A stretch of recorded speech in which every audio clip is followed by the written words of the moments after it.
Isang magandang hapon na naman sa ating mga katusok. Napakaganda ng hapon na naman natin ngayong araw na to.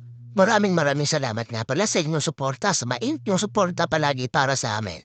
So ngayon mga katusok ay nandito na naman kami sa aming pwesto dito sa Barangay Zone 6 Bulan, Sorsogon. At sa mga gustong makitusok, pumunta lang kayo dito, malapit lang kami sa Generic Pharmacy Zone 6 Bulan, Sorsogon. Malapit lang po kami dyan. So ngayon na mga katusok ay nagme-mekos-mekos muna tayo habang mahina pa yung ating customer. Medyo pinilisan ko na at baka mamaya dumating na sila.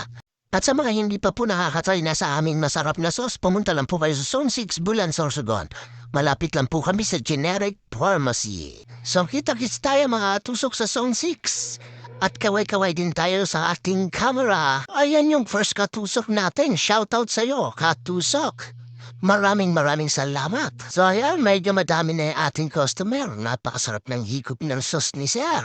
Mukhang sarap na sarap si Sir sa ating sauce. At ayan, higop pa rin siya ng juice na matamis na matamis. Kaya saan ka pa? Dito ka na sa katusok, Rene Boy.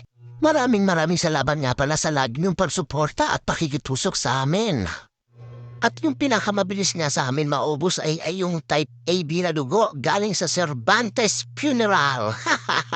Yan po kasi yung pinakabet nilang kainin sa amin mga tusok. Kaya ano pa minaantay nyo? Try na ang aming tusok-tusok.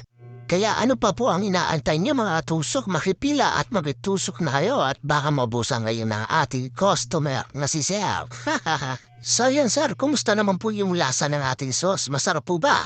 Paki-comment naman po sir kung talagang masarap yung aming sauce at walang powder sa ilalim.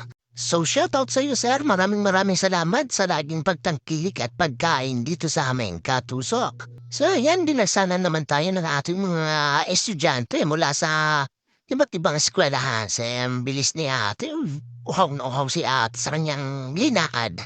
Hop! Higop-higop na. Kakainin si ate. Mukhang gutom na si ate. Tingnan natin. Ang bilis ni ate. Ang bilis ni ate kumain.